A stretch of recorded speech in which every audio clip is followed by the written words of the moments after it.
que Dieu est présent. C'est pas rien. Hein. Rien n'est impossible. On l'a chanté tout à l'heure. Tu es le Dieu de l'impossible. Je ne sais pas par là où tu passes, mais j'ai envie de te dire que le programme de Jésus, programme politique, ça fait plus de 2000 ans qu'il a été écrit, qui fait ses preuves, qui change les vies, qui donne de l'espérance, qui donne de la joie. Et bien sûr que, en tant que chrétien, là je parle à des croyants, des fois on fait des erreurs dans nos vies. Des fois on ne fait pas ce qu'il faut. Des fois on fait même le contraire de ce qu'il faut. C'est que ça m'est arrivé qu'à moi. Mais il est le Dieu qui peut tout en tout, qui peut rendre l'impossible possible. S'il y a des choses où tu vas aller trop loin, le Seigneur veut te dire, il t'encourage. Il veut faire de toi quelqu'un de joyeux. Amen. Alors on peut célébrer le Dieu de joie ce matin.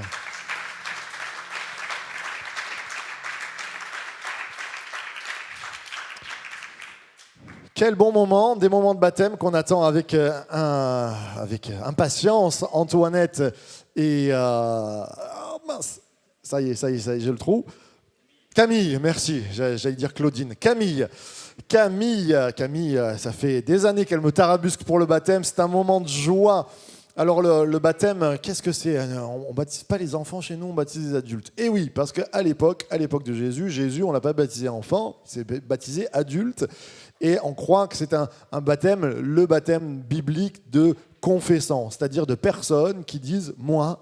Je décide de suivre Jésus. Je décide parce que, non pas parce que mon père, ma mère ont dit c'est bien que tu le fasses, ou des amis m'ont dit c'est chouette, mais parce que mon père et ma mère m'ont peut-être conseillé, mais que moi j'ai vécu. J'ai connu, et c'est ce que Antoinette et Camille ce matin pourront dire, je sais que Jésus m'aime et je veux donner ma vie à Jésus. C'est une rencontre, c'est ça le baptême. Alors le mois et demi dernier, on avait des beaux baptêmes. On en aura pour la prochaine fois aussi. Là, je disais à Marco, il faut qu'on prépare plus de toges. Parce que s'il y a des personnes qui un jour nous disent « Qu'est-ce qui m'empêche d'être baptisé ?» Eh bien, moi, je suis mal, parce que bibliquement parlant, si tu décides de mettre ta vie en règle, d'abandonner des façons négatives de vivre et de dire « j'accepte Jésus comme Seigneur et Sauveur », tu peux te faire baptiser. Et alors, si tu n'as pas l'échange, tout ça, c'est un peu compliqué, mais en tout cas, on va prévoir des toges en plus, et on va faire que dans cette église, on puisse se faire baptiser, j'allais dire bibliquement parlant, quand le cœur est contrit, là, quand le Saint-Esprit vient parler à nos vies. En tout cas, vous savez que le mois prochain, nous faisons des baptêmes et que l'église est toujours ouverte pour préparer des baptêmes. En ce moment, c'est juste magnifique. On a des beaux fruits et c'est une grande réjouissance que des baptêmes. Réjouissez-vous parce que c'est simplement le fait que des gens ont trouvé la lumière. Ça, c'est bon. On peut applaudir le Seigneur encore. Alors ce matin, on est vainqueur par la résurrection, par le ressuscité, parce qu'il va nous ressusciter ce matin. On est sur cette thématique des 7 églises de l'Apocalypse. Vainqueur parce qu'il est ressuscité, parce qu'il va nous ressusciter. C'est ce qu'on va voir ce matin. Alors on a vu... Il n'y a pas la petite clé branchée peut-être. Elle est branchée ? Ah ben voilà. On a vu déjà Éphèse, Smyrne, Pergame, Thyatire et on arrive à Sardes ce matin. Donc la 5e église, on a vu toutes sortes de conseils de Jésus. En fait, ce sont des églises historiques, mais ce message de l'Apocalypse vient parler à notre cœur, à nos églises aujourd'hui.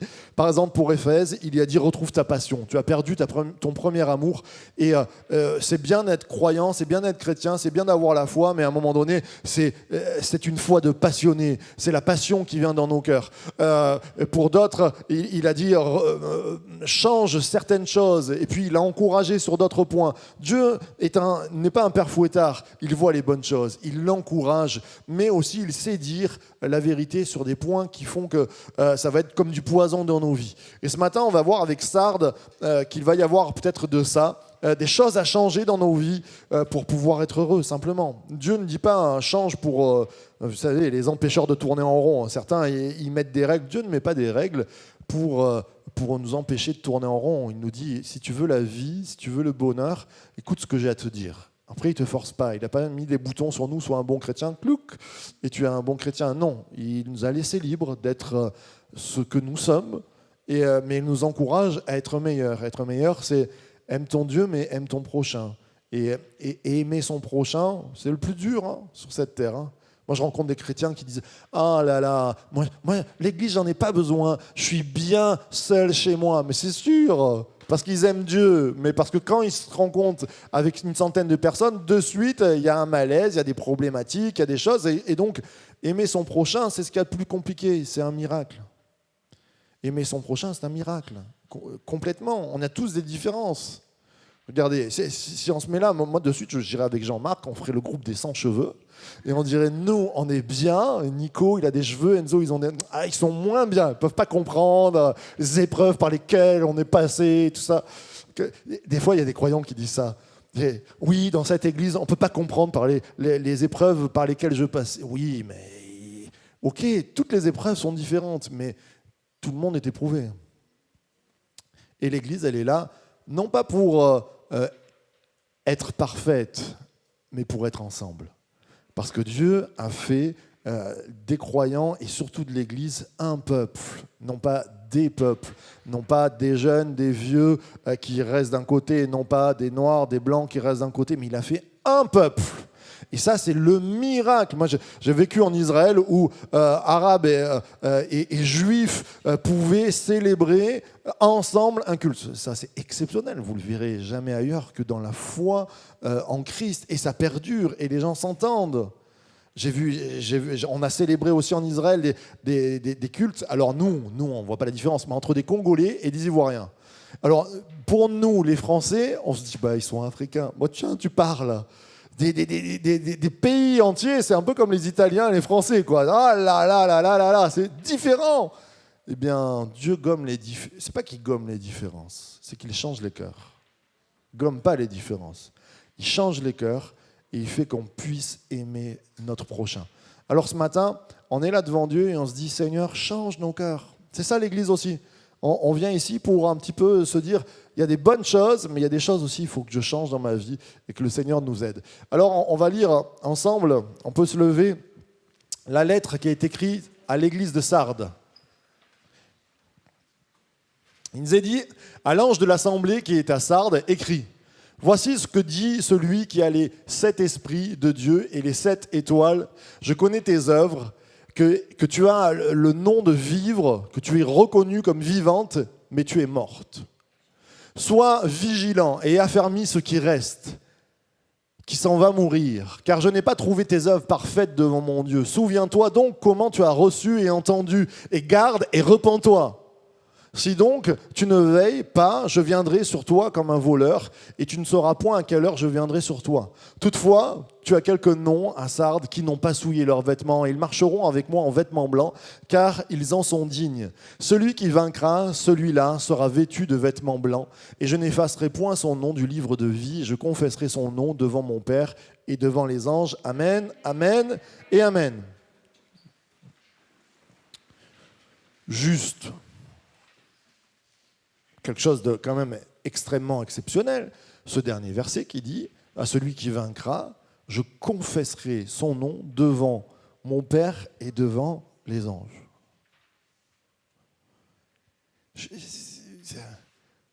Imaginons, je sais pas, les nouvelles élections, que le président décide de tirer au sort quelqu'un qui travaille bien au pays français et qu'il soit mis devant les télés du monde entier et amené à l'Élysée et qu'on confesse son nom et qu'on dise « Voici Jean-Pierre Picosson qui a travaillé à Fréjus » et là tout le monde applaudit. Oh, vous imaginez ? On se dit « Waouh !» Mais là, c'est plus que ça. Le Dieu d'éternité devant les peuples entiers qui va prendre le nom de Enzo, qui va dire Enzo Goumari, qui a vaincu les champs. Waouh! Avec sa femme qui applaudit. C'est déjà bien, c'est déjà bien. C'est déjà une victoire, un vainqueur tué, mon frère. Mais c'est exceptionnel. Jésus qui dit « Je confesserai le nom de celui qui a gardé cette robe blanche, qui a combattu jusqu'à la fin. Je le confesserai devant mon Père, le Dieu créateur, et devant les anges. » Alors nous, on peut confesser aussi Jésus ce matin, on peut l'applaudir et dire « Nous croyons en toi, Jésus, on s'attend à toi. » Jésus est passionné par nous. Quelquefois, nous, on n'est plus du tout passionné. Jésus est passionné par nous. Vous vous rendez compte, confesser devant le Père et les anges. Je ne sais pas combien il y a d'anges, mais il nous a dit qu'il y a des myriades d'anges. Il y en a des milliers. Je m'imagine tout penaud. Marc, Ambrosio. Jésus qui... Non mais vous vous rendez compte? Alors peut-être mon nouveau nom, je ne sais pas, ça sera un nouveau nom, mais on sait que ça sera moi. Vous vous rendez compte là des milliers, millions d'anges, j'en sais pas combien, l'univers entier, Jésus qui confesse ton nom. C'est pas un délire, hein. C'est écrit, c'est une promesse. Et c'est là où Dieu veut nous amener ce matin. Il dit, Jésus dit, j'ai envie de confesser ton nom quand on va arriver à la fin. J'ai envie que tu portes cette gloire que j'ai donné ma vie à la croix. J'ai envie que tu sois ce fils adoptif accueilli dans les lieux célestes. Quelque chose d'extraordinaire qu'on ne peut même pas comprendre, même pas penser. Je crois quelquefois on est en prière et on sent l'action, j'espère que vous l'avez senti ce matin, mais des fois c'est encore plus profond dans nos vies. On sent comme l'action de Dieu qui touche nos vies. On dit waouh, Dieu est tellement grand, mais là ça sera encore plus grand que tout. Dieu nous accueille, c'est une promesse. Jésus a dit je confesserai son nom. Alors, c'est pas par nos vies, hein. On est bien imparfait. Hein. On est vraiment très imparfait. Même Pasteur Marc. Bon, un peu moins que les autres, non, je plaisante. Mais on est tous de racines imparfaites. Et on a tous encore quelques racines qui veulent grignoter. Il y a de l'imperfection chez nous. C'est pas par nos mérites. C'est pas parce qu'on se baptise. C'est pas parce qu'on donne l'argent à l'église. C'est pas parce qu'on sert dans l'église qu'on sera confessé. C'est parce qu'on aura accepté le nom de Jésus dans nos vies et qu'on dit « je crois en Jésus ». Je crois que avoir la foi, c'est ce qui nous permet d'être confessés par Jésus. Amen. Alors ce matin, c'est tout simplement en se disant « Seigneur, j'ai foi en toi, j'ai des mauvaises racines sur moi, mais je crois que tu es celui qui m'en délivre. » Amen. Alors, écrit à l'ange de Sardes. Sardes est une ville qui n'existe plus. Et non, elle a été détruite, elle a été rasée. Certaines villes, on avait vu, existent encore de cette église. Mais là, Sardes, ce n'est pas le cas. C'est une vieille ville et elle a une réputation, elle a une renommée, Sardes. On va voir pourquoi. Alors, je vous ai mis... vous le connaissez celui-là? Non, vous ne le connaissez pas. Je ne pense pas que... Si quelqu'un me dit qui c'est, vous ne connaissez pas la photo, hein, on est d'accord.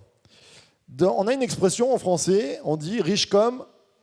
Ah, vous êtes bon. C'est le roi Crésus, dont les richesses dépassaient, semble-t-il, beaucoup d'autres rois. Et Crésus était le roi de Sardes. Et il nous est dit qu'il était tellement riche qu'à un moment donné, il s'est cru un peu trop et que le roi Cyrus lui a fait la guerre. Il a perdu d'ailleurs. À partir de là, ça a été la décadence de Sardes. Mais c'était, même aujourd'hui encore, on dit synonyme de richesse, Crésus. On est d'accord.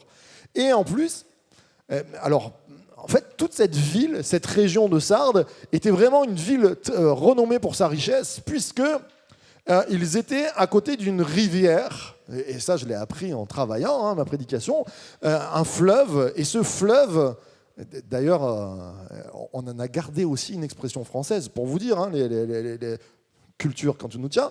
Quand tu dis, imaginons, tu gagnes, un héritage t'est donné et tu gagnes beaucoup d'argent, on dit tu as touché le pactole.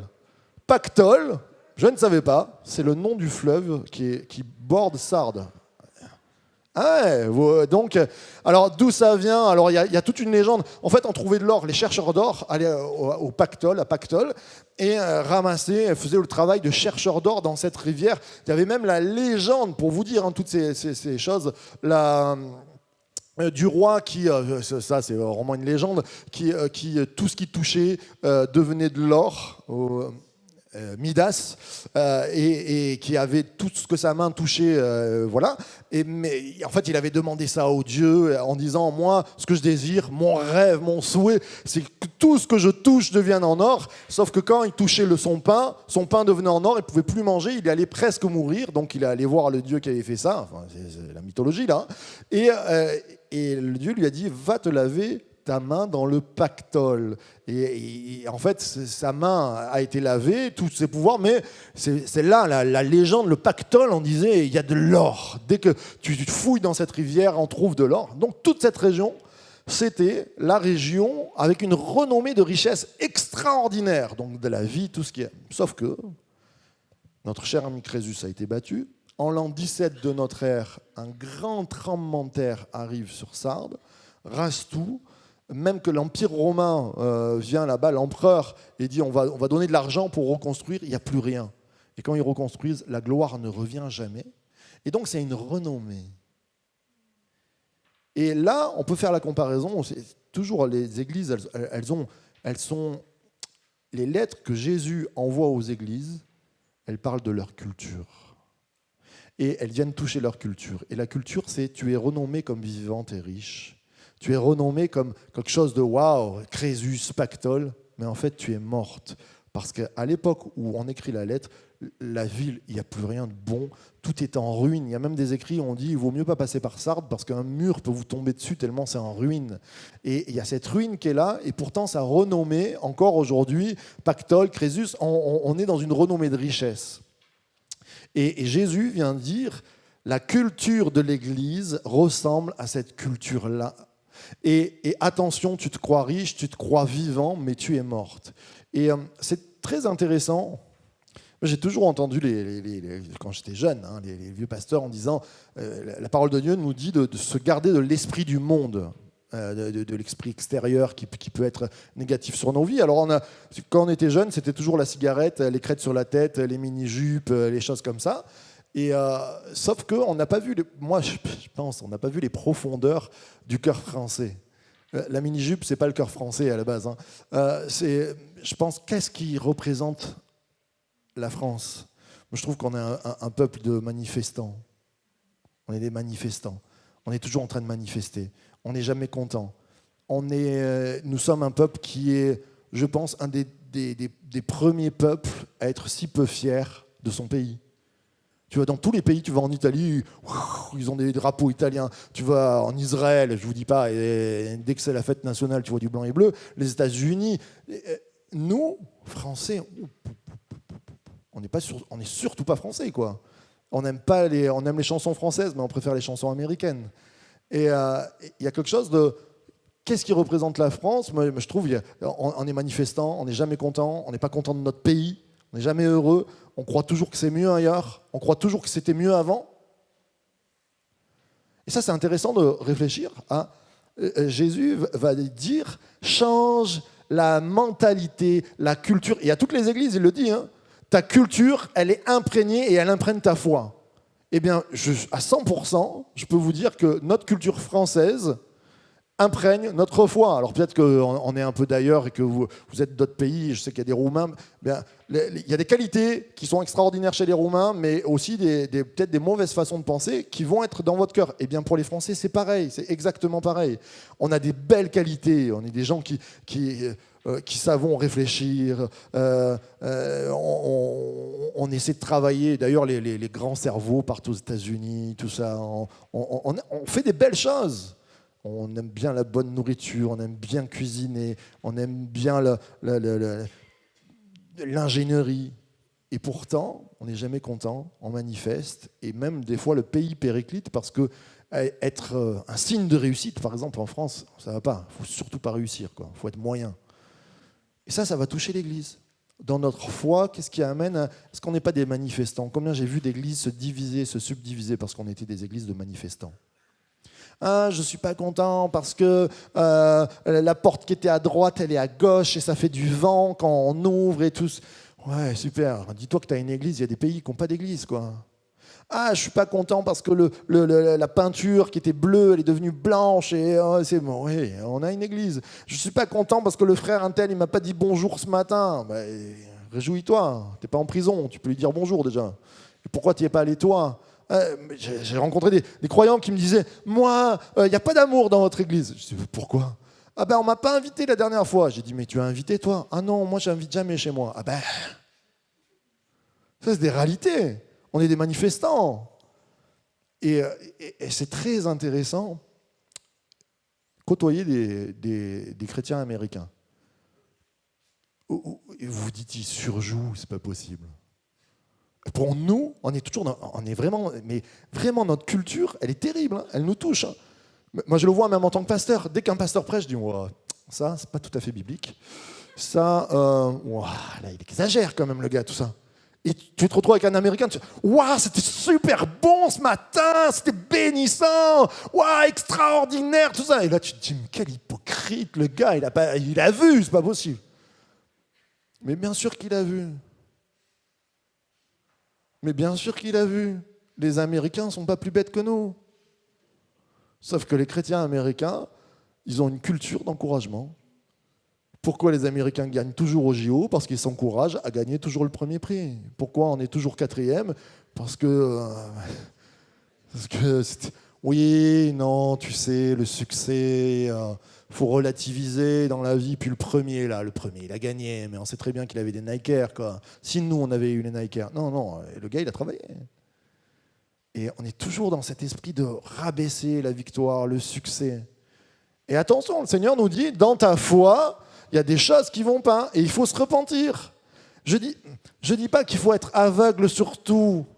Mais ce que je vois, c'est que les Américains chrétiens, quelquefois, ils réussissent de très très belles choses parce qu'ils sont dans l'encouragement. Ça ne veut pas dire qu'ils sont aveugles, c'est qu'ils gardent le bon. C'est qu'ils ne vont pas regarder peut-être premièrement la paille qui est dans le voisin, mais enlever leur baobab pour pouvoir avancer et avoir la victoire. Ce matin, le Seigneur est en train de nous dire, change ta façon de penser. C'est quoi le français? Manifestant en premier au lieu de voir ce qui se passe de bon.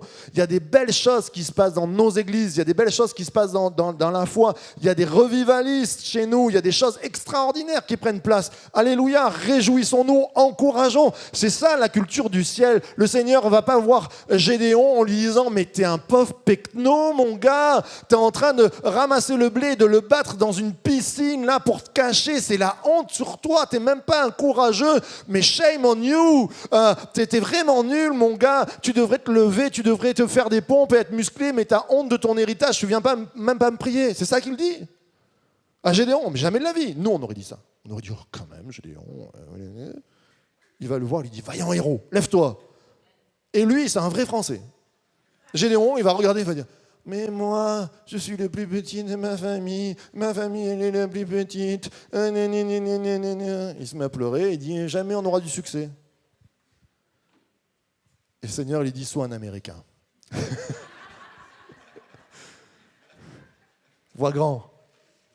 Mais j'ai envie de vous dire, le Seigneur, il nous dit, sois un Américain. Vous savez, et regardez la France, comme elle critique l'Amérique à chaque fois. Ah oui, ils font toujours tout en grand. Bah oui, c'est quand même pas mal, hein. Et oui, il y a des choses, des fois c'est pas bien, je suis d'accord, je ne suis pas en train de vous prêcher sur l'Amérique. Je dis juste que la façon de notre culture va agir sur notre foi. Et que nous puissions, plus qu'avoir une culture chrétienne, avoir une culture et plus qu'avoir une culture américaine, une culture chrétienne, une culture biblique, une Jesus culture. Notre culture, c'est Jésus. Et quand Jésus nous dit « Prends 5 pains et 2 poissons, tu vas voir, il va y avoir un miracle, tu vas nourrir des foules », bien je le crois. Et quand Jésus dit « Vous ferez des plus grandes choses que ce que j'ai fait », eh bien, je veux dire, je doute, mais je crois. Viens au secours de mon incrédulité, Seigneur Jésus. Bien sûr, on va faire des plus grandes choses. Et ce matin, j'ai envie de faire prendre place la flamme de foi et te dire, Jésus un jour va confesser ton nom, ça sera sur la base de la foi. Est-ce que tu crois que Jésus peut faire encore des grandes choses dans ta vie? Est-ce que tu crois que Jésus peut faire des grandes choses dans ta famille? J'aimerais entendre un grand amen. Alors, la résurrection par la repentance. Premièrement, Jésus va dire « Souviens-toi donc comment tu as reçu et entendu et garde et repens-toi ». Souviens-toi que Dieu n'est pas un Dieu de manifestation. Souviens-toi que Dieu n'est pas un Dieu du non-succès. Dieu est le Dieu de la croissance, de la multiplication. Et Jésus va commencer en disant « Se souvenir, souviens-toi donc comment tu as reçu et entendu ». pour tous les chrétiens qui sont là, il y a masse de chrétiens ce matin, souvenez-vous ce que Dieu a fait pour vous. Souvenez-vous des miracles. Moi, toutes les familles que je rencontre ici, ils me disent « Ah ouais, moi j'ai le témoignage, j'ai eu une guérison quand je me suis converti, il y a eu des choses extraordinaires. » Est-ce que le Dieu qui t'a guéri il y a 40 ans a changé ? Non mais parce qu'il faut le dire, hein, peut-être qu'il a une date de péremption, peut-être que la Bible, tu sais, 2021, la Bible elle est plus bonne, voilà, c'est fini, on a passé, on change de... Non, Dieu est toujours le même, il n'y a pas de date de péremption.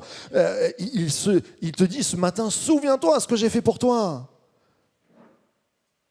Qui a reçu un miracle dans sa vie extraordinaire ? Voilà. Eh bien, toutes les semaines, prêchez le miracle autour de vous, à vos enfants. Souviens-toi. Et quand vous êtes avec des gens, mais combien de fois, je le dis, je le répète, les chrétiens sont les meilleurs... Non, j'allais dire presque un gros mot. Mais oui, presque. Les meilleurs dealers de médicaments, tu sais. C'est... Luc qui me dit « Ah, j'ai mal au genou. » Oh, tu sais pas quoi ? Mon père, il a pris un médicament, là. C'est un truc, là. J'en ai même à la maison. Tu passes, je t'en donne 2, tu vas voir, c'est extraordinaire. Ah, moi, j'ai mal au dos. Oh, je connais le docteur de Cannes, là, il est extraordinaire, il opère tout le monde. D'ailleurs, il a opéré la moitié de l'église, tout ça. C'est bien, je ne suis pas contre les médicaments, je ne suis pas contre les docteurs, mais notre premier réflexe devrait être de dire, tu sais quoi, quand je me suis converti, j'ai été guéri, on a prié et ça a changé ma vie. Dieu peut guérir encore aujourd'hui, c'est vrai ou pas ? Amen. Et puis, si tu n'es pas guéri, va voir le médecin, mais commence par prier. On est les meilleurs pour communiquer, les banquiers, tout ça. Dieu peut s'occuper de ta vie. C'est le meilleur des psychologues, c'est le meilleur des médecins, c'est le meilleur des banquiers, c'est le meilleur professeur. Est-ce qu'on peut repenser notre foi en disant « Il est le Dieu Tout-Puissant ». C'est pour ça que ce matin, je disais « Il est au milieu de nous ». Et quand le Dieu Tout-Puissant est au milieu de nous, alors les miracles se font. Et il est en train de dire « Souviens-toi donc comment tu as reçu. Garde. » Et oui, garde. Parce que c'est bien d'avoir un trésor, mais est-ce qu'on l'a gardé ce trésor ? Est-ce que peut-être, j'allais dire l'émotion, parce qu'il y a de l'émotion quand on connaît Jésus, il y a des choses qui se passent dans nos cœurs. Est-ce que cette émotion, elle est toujours aussi forte ? Est-ce que quand tu viens à l'église, il y a toujours cette « Waouh !» Moi, ça m'arrive que non. Et quand je sens plus cette émotion, je me dis « Il y a un problème dans ma vie ». Et alors, qu'est-ce que je fais ? Je me repens. Ça, c'est « Souviens-toi, garde et... » Ça a du mal ce matin. Et repens-toi. Se repentir, ça veut dire je change d'avis. Je change d'avis sur moi. Et me dire, en fait, ça ne va pas. Même en tant que pasteur, je vous le dis, quelquefois je regarde ma vie, je scanne, au moins une fois par semaine, et je dis, là, ça ne va pas. Seigneur, change-moi. Des temps, là, quand on prend le pain et le vin le matin, là, ce matin, je me suis mis à genoux, j'ai dit, Seigneur, change-moi, il y a des choses qui ne vont pas dans ma vie. Des choses où j'ai peut-être perdu la foi. Il y a peut-être des batailles, des victoires, des gens pour qui on a prié, ça ne s'est pas passé comme on voulait. Peut-être que dans ta vie, il y a des choses qui sont là récurrentes, ça ne se passe pas comme tu veux. Mais ce n'est pas parce que ça ne se passe pas comme tu veux que Dieu a changé. Ce n'est pas parce que tu ne vois pas la bénédiction que la bénédiction n'est pas à venir. Ce n'est pas parce qu'il y a un mur devant toi que Dieu ne va pas briser ce mur. Et ce matin, j'aimerais encourager chacun d'entre nous. Ce n'est pas la culture de l'expérience négative qui va faire notre foi, mais la foi, elle s'appuie sur des promesses. Et les promesses, elles sont oui et amen en Jésus. Alors la résurrection, elle passe forcément par une repentance. Se dire, aujourd'hui, je change. Peut-être que c'est les premières fois et que tu viens dans une église et que tu te dis « Ouais, moi j'aurais bien des choses à changer dans ma vie. » Mais comment faire ? Simplement, dire « Seigneur Jésus, je crois que tu existes. Aide-moi à ce que ça change dans ma vie. » Cette petite prière, des millions de personnes l'ont fait. Et ça a changé des millions de vies. Et j'ai envie de dire aux chrétiens, ça fait 40 ans que tu viens et ça ne va pas dans ta vie, mais souviens-toi de cette petite prière qui a changé ta vie. Et la foi ce matin. Des fois, les gens me disent « Ah, quoi bon me lever, tu sais, moi je connais l'évangile. » Ben si. Si Jésus était là ce matin, je sais que c'est Marc Ambrosio, il sait beaucoup moins bien que Jésus. Il est le grand berger, je suis le chien de berger, moi derrière. Mais si Jésus prêchait ce matin et fait un appel, tu ne te lèves pas ? Mais moi, je me lève à tous les appels que Jésus fait. Mais à tous les appels. Oh, allez, je vais lancer un pavé dans la mare. Oui, ma fille. Tu as besoin de quoi, ma fille?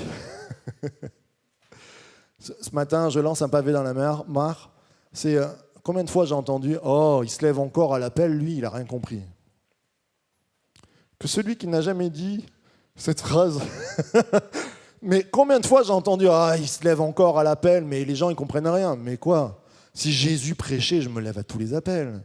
Et dans tous les appels qu'il y a dans cette église, je me reconnais. Et souvent, je lève la main. Qui suis-je déjà pour juger celui qui va se lever à l'appel ou lever la main? Et je t'encourage à te lever à tous les appels, mon frère, ma sœur. Je t'encourage à garder ce cœur d'enfant, parce que quand on commence à être français 100%, c'est « Oh là là, allez, il nous fait la même, encore, il se lève, et tout ça. » Ben non, Seigneur, c'est encore le jour du salut pour moi. Je crois que les églises en France n'ont pas beaucoup avancé à cause de cet esprit de manifestant, de critique, de rabaissement. Et qu'on a besoin de changer, on a besoin de se repentir profondément. Et plus vous êtes ancien, plus on a besoin de se repentir. Parce que les racines sont devenues des habitudes.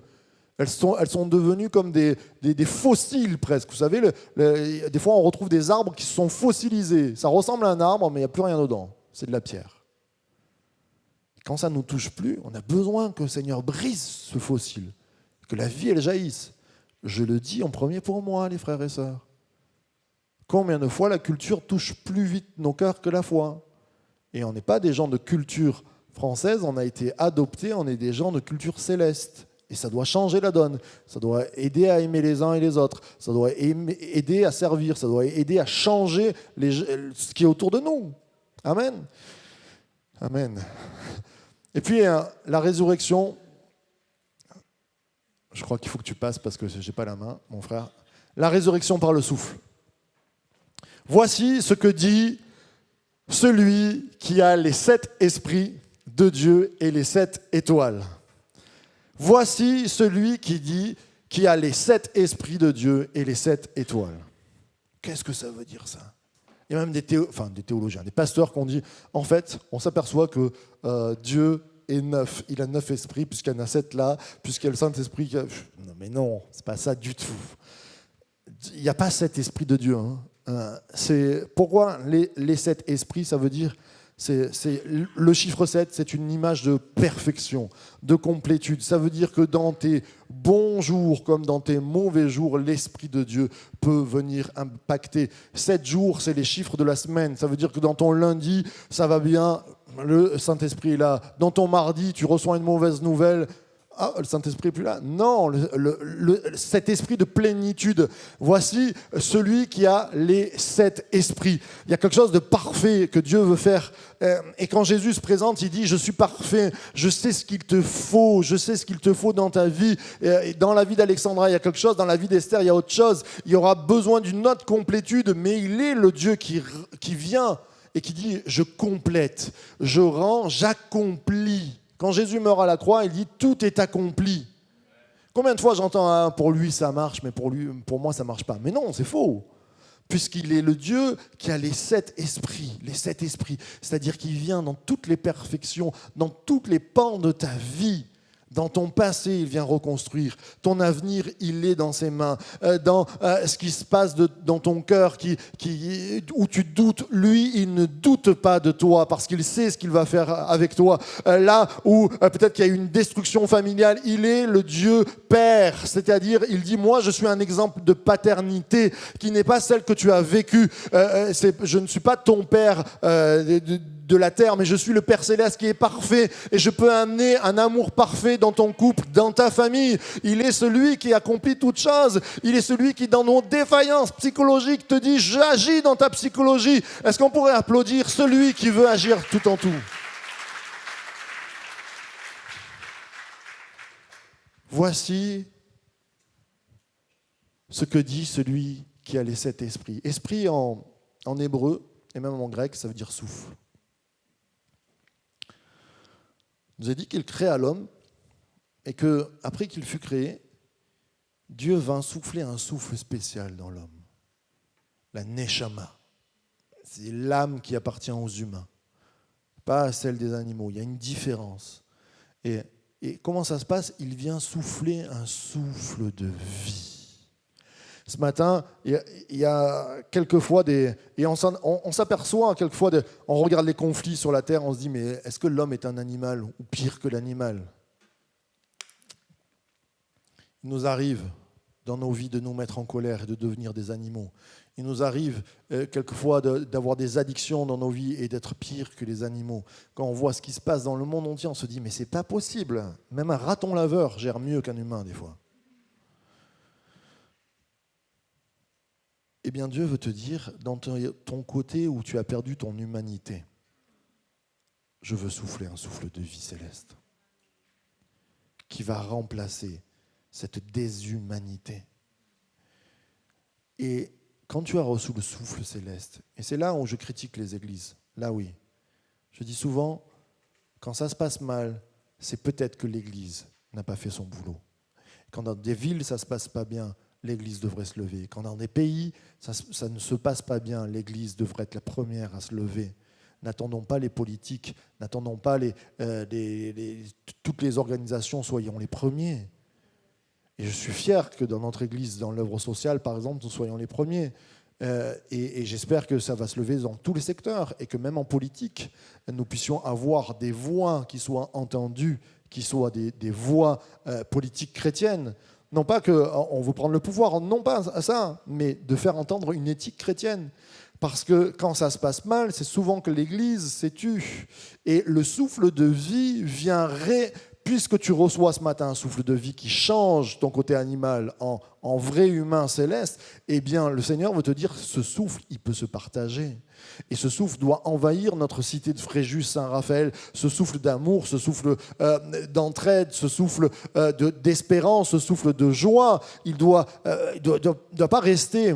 Tu sais, si tu mets ta tête dans un sac plastique que tu respires seul, qu'est-ce qui va se passer? Tu t'étouffes. Je crois que les églises se sont étouffées à force de respirer entre quatre murs. Amen. Et je crois que respirer, c'est respirer dehors. Ce matin, on prend le bol d'oxygène. Notre inspiration, elle est là. Notre expiration, elle est dehors. Elle vient bénir les autres. Et que ce matin, on puisse dire, la résurrection par le souffle, elle touche ma vie parce que les 7 esprits, l'Esprit de Dieu est représenté comme un souffle de vie, comme un vent impétueux qui vient souffler, qui vient mettre quelque chose de bon en moi. Là où j'avais perdu mon humanité, il me redonne l'humanité, alléluia, et il me donne de transmettre cette humanité. Et ce matin, ce qu'on voit avec les baptêmes, c'est juste extraordinaire, c'est ça. Les baptêmes, c'est la joie, le souffle de Dieu qui vient redonner la vie. Amen. Et puis, la résurrection par le souffle, bien sûr, j'avais mis esprit et souffle. Ce matin, je vais appeler le pianiste à venir nous rejoindre. Et on est devant Dieu. On a besoin de se repentir. L'église de Laodicée, de Sardes nous dit, voilà, tu veux être vainqueur dans ta vie. À un moment donné, il faut qu'il y ait une résurrection. Tu te crois vivant, et ça parle à des croyants en premier, à des chrétiens. Tu te crois vivant, mais tu es mort. Il n'y a plus le souffle de vie. Tu te crois vivant parce que tu t'appuies sur tes crésus à toi, sur ton pactole à toi, sur ton passé, mais tu as été détruit, tu as été ruiné. Qu'est-ce qu'il en est? Tu peux baisser un petit peu, s'il te plaît, le piano. Qu'est-ce qu'il en est? Et ce matin, le Seigneur Jésus dit, moi je veux confesser ton nom devant les autorités célestes. Quand la fin des fins parviendra, ton nom sera cité. Mais il faut que tu te repentes, il faut que tu changes. Toi, chrétien, depuis longue date, il faut que tu te dises, il y a des choses à changer, il faut qu'il y ait de l'encouragement, il y a de la vie qui passe au travers de ma vie, que je sois une source de vie. Alors pour cela, il faut recevoir le souffle du Saint-Esprit. On va se lever ensemble.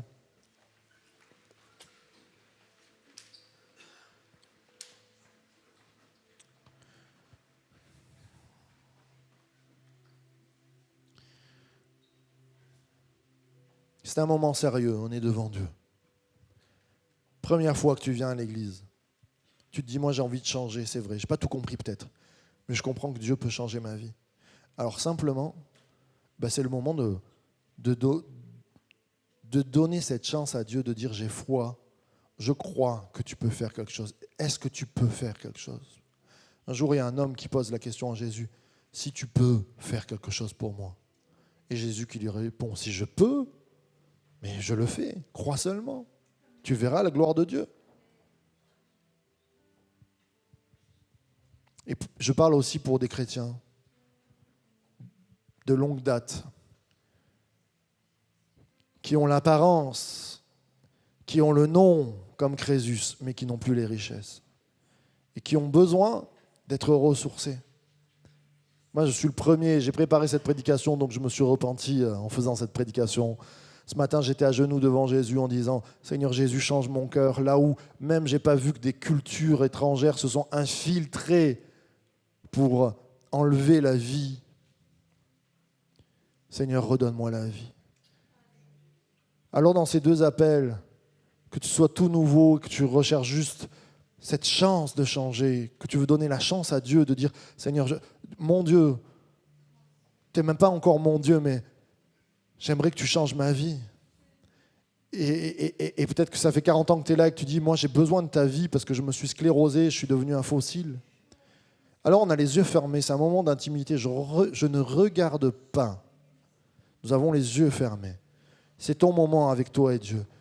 Mais simplement, lever la main, comme je l'explique souvent, c'est comme un signe entre toi et le ciel quand tu lèves la main. Et que tu dis, j'ai besoin de ton intervention. J'ai besoin que tu brises ce fossile que je suis pour que la sève puisse couler. J'ai besoin de te découvrir, même si je ne te connais pas. J'ai besoin d'une nouvelle chance dans ma vie. J'ai besoin d'encouragement. J'ai besoin de toi, Jésus. Notre Père, tu vois nos mains levées. Tu vois nos doutes. Tu vois nos questions. Tu vois notre incapacité à changer. Mais toi, tu es le Dieu de l'impossible. Tu es celui qui brise la pierre pour donner la vie. Tu es celui qui est sorti du tombeau au 3e jour. Tu es celui qui est ressuscité et qui nous ressuscite ce matin. Et nous voulons de ta résurrection, nous ne voulons pas de la mort, nous voulons de ta vie. Et Seigneur, dans cette main levée vers toi, nous disons, fais couler ta vie. Je te prie pour toutes les personnes qui ont la main levée, afin que ta vie coule, afin que ton esprit, le souffle de vie puisse passer au-delà de tout ce qu'on pense, au-delà de toute notre culture. Seigneur, tu es celui qui vient déraciner ce qui est mauvais et laisser ce qui est bon et nous faire porter du fruit. Et nous proclamons que ta bénédiction est sur nos vies maintenant. Seigneur Jésus, nous sommes là devant toi et nous disons, c'est toi que nous voulons, plus qu'un homme ou qu'une femme qui se lève, c'est toi notre Messie, c'est toi notre président, c'est toi celui qui guide nos vies, c'est toi celui qui va souffler encore quelque chose de bon et qui va réanimer et qui au travers de nos vies nous puissions amener le souffle. Seigneur Jésus, nous célébrons ta victoire ensemble et nous disons un grand Amen. Alléluia, célébrons Jésus.